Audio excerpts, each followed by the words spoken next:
চট্টগ্রামে ঢুকেছে হাজার হাজার সদস্য, সর্বোচ্চ সতর্কতায় সেনাবাহিনী। পার্বত্য চট্টগ্রামে এই যে দীর্ঘদিনের ঝামেলা এবং তাদের সামরিক উত্থান এবং নানান ধরনের কর্মকাণ্ড, এই সকল কিছুর মধ্যে ইন্ধন জুগিয়েছে ইউরোপীয় ইউনিয়ন সহ পশ্চিমা বিশ্ব, এবং তারা সরাসরি এই কাজটা করেছে বিভিন্ন ধরনের এনজিওর মাধ্যমে। এখানে আপনাদের সুবিধার্থে বলে রাখা ভালো, বাংলাদেশ সরকারের দেয়া হিসেব অনুসারে বর্তমানে বাংলাদেশের ভেতরে 2498 নিবন্ধিত এনজিও রয়েছে। এই 2498টি এনজিও মোটামুটি প্রায় সকলগুলি সরাসরি বিদেশি অর্থায়নে চলে, আর এর মধ্যে 240টি এনজিও এমন রয়েছে যাদের মালিকই সরাসরি হলো বিদেশি, তাদের রেজিস্ট্রেশন বিদেশি এবং তাদের কর্মচারী কর্মকর্তা সকল কিছুই বিদেশি। এবং এই 240টি যে বিদেশি সংস্থা রয়েছে এনজিও, তারা পার্বত্য চট্টগ্রামে সরাসরি সক্রিয়। গত 30 বছরের মধ্যে যখন বাংলাদেশের স্বাভাবিক সরকার ছিল, তখন কিন্তু এনজিওরা পার্বত্য চট্টগ্রামে তাদের নকশা বাস্তবায়ন করেছে। আর এখন তো বাংলাদেশে এনজিও সরকার, মানে তাদের প্রতিনিধি ক্ষমতায় রয়েছে।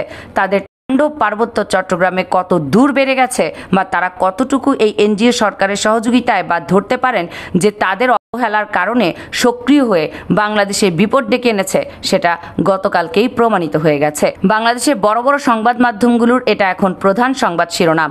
বাংলাদেশের অন্যতম বড় কুকি চীন যে বিদ্রোহী গোষ্ঠী রয়েছে, তারা চট্টগ্রামের একটি পোশাক কারখানার ভেতরে 30,000 তাদের যে ডিজিটাল ইউনিফর্ম রয়েছে সেটা তৈরি করছে। কোনো সংবাদ মাধ্যম বলছে 20,000 বা 25,000, কোনো সংবাদ মাধ্যম নিশ্চিত করেছে 30,000। যদি আমরা 25,000ও ধরি, এই সংখ্যাটা কিন্তু কম নয়, কারণ একজন সোলজারের জন্য 2টি পোশাকই বরাদ্দ থাকে।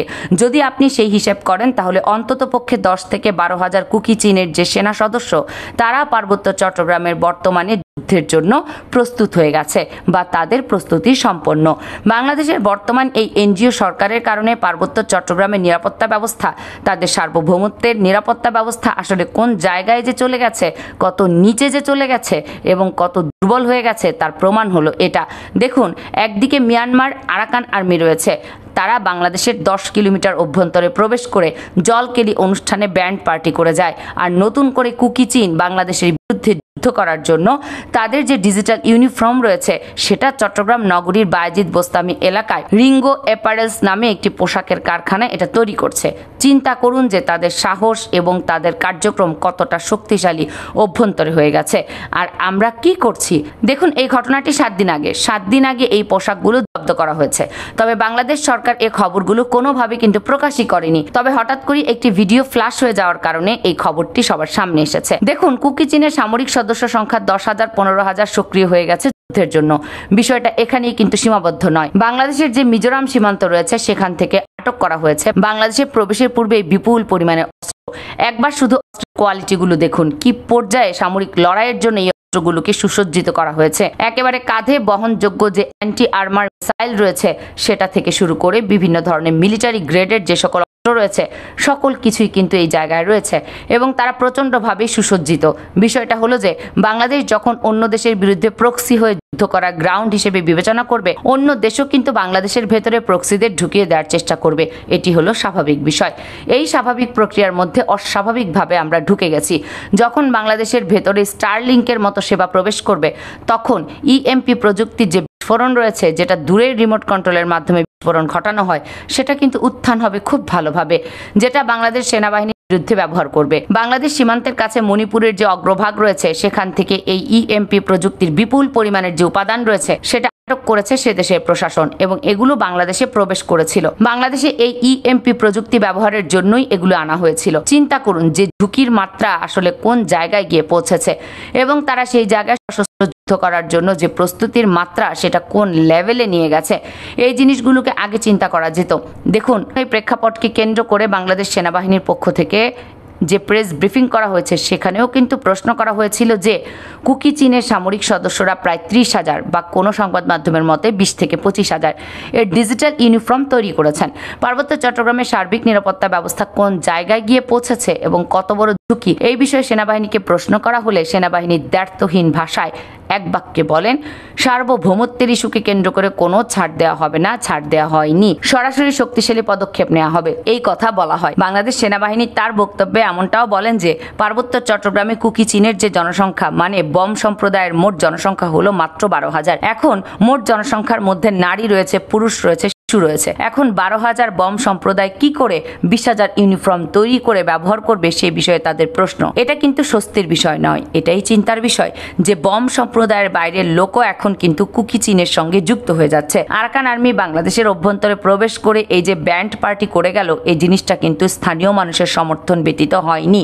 মানে সেখানকার স্থানীয় মানুষের আরাকান আর্মির প্রতি একটা সহমর্মিতা তৈরি হয়েছে। তারা বিলিভ করতে শুরু করেছে যে আরাকান আর্মির সহযোগিতায় আরাকান আর্মি ঠিক যেভাবে তাদের সরকার থেকে, মায়ানমার সরকার থেকে ছিন্ন করে একটি জায়গা প্রতিষ্ঠা করতে পেরেছে স্বাধীনভাবে, তারাও তাদের সহযোগিতায় এটা বাংলাদেশে করতে পারবে। তাদের মনে কিন্তু একটা আশা সঞ্চার হয়েছে যে জিনিসগুলি কিন্তু এই অঞ্চলে প্রভাব বিস্তারে একটা কি পয়েন্ট হিসেবে কাজ করছে, যেটা আমাদের জন্য চিন্তার বিষয় শুধু নয়, রাষ্ট্রীয় নিরাপত্তার বড় কি যে সেখানে সাধারণ মানুষ কিন্তু এখন প্রভাবিত হয়ে যাচ্ছে। আরাকান আর্মি বলেন বা কুকি চীন বলেন, তাদের এই কার্যক্রমকে কেন্দ্র করে একদিকে যে বর্তমান অন্তর্বর্তী সরকার সার্বিক নিরাপত্তা ব্যবস্থা জোরদার করা এবং সেটাকে একটা স্ট্যাবল অবস্থায় রাখার ক্ষেত্রে সম্পূর্ণ ব্যর্থ, এটা স্বীকার করতেই হবে যে তারা ব্যর্থ।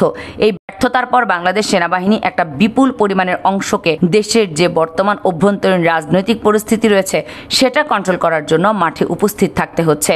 সেটার সংখ্যাও কিন্তু কম নয়, 50,000 বেশি, যেটা বাংলাদেশের মোট সামরিক বাহিনীর সক্ষমতা 1/3 কাছাকাছি। এখন বিপুল পরিমাণে সক্রিয় সামরিক সদস্য যাদের থাকার কথা ছিল পার্বত্য চট্টগ্রামে বর্ডার এলাকায়, এই ধরনের যে গোষ্ঠী রয়েছে তাদের নিবৃত্ত করার জন্য তাদের এখন ব্যবহার করা হচ্ছে বাংলাদেশের অভ্যন্তরীণ ইস্যুকে কেন্দ্র করে। বাংলাদেশ সেনাবাহিনী সার্বভৌমত্বের ইস্যুকে কেন্দ্র করে যে তাদের মাইন্ড এবং শক্তি ব্যবহারের উপযোগিতা এবং এককভাবে সেই জায়গায় মনোযোগ দেয়া, সেই জিনিসটা করতে পারছে না। আর এই জিনিসটা করতে পারছে না এই জন্যই বাংলাদেশের নির্বাচন দীর্ঘায়িত করার জন্য। বাংলাদেশ একটি নির্বাচিত সরকারের হাতে দেশ চলে গেলে অভ্যন্তরীণ বিষয়ে তারা সকল কিছু কন্ট্রোলের একটা সুযোগ পাবে এবং অনেক কিছু কন্ট্রোলও হবে।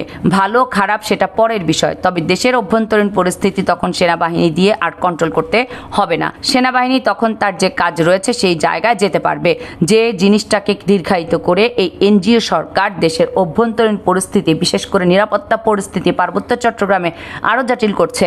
অনেকে বলেন বাংলাদেশ সেনাবাহিনী কেন নির্বাচন নিয়ে কথা বলে। আরে ভাই, নির্বাচন নিয়ে তারা কথা বলতে চায় না, তাদের কেন ব্যবহার করে আটকে রাখা হয়েছে এই জায়গায়। তারা যদি এখন মাঠ ছেড়ে চলে যায় বাংলাদেশের কি পরিস্থিতি হবে। তারা নির্বাচন দ্রুতভাবে দিয়ে যদি কাজটা সম্পূর্ণ করে, তাদের কাজে ফিরে যেতে পারে, তাহলে দেশের নিরাপত্তা তারা রক্ষা করতে পারবে। তারা নিজেদের দায়িত্ববোধ থেকেই নির্বাচন নিয়ে কথা বলে যে আমাদের ছেড়ে দিন, আমরা আমাদের জায়গায় চলে যাই, আমাদের যে দায়িত্ব রয়েছে সেই দায়িত্ব পালনে, কারণ সেখানে আমাদের দরকার বেশি। অত্যন্ত গুরুত্বপূর্ণ বিষয়টিকে কেন্দ্র করে আপনারা কি ভাবছেন দর্শক, সেটি কমেন্টস করে জানাবেন। কামরুন নাহার, রাখি, কেএনআর মিডিয়া।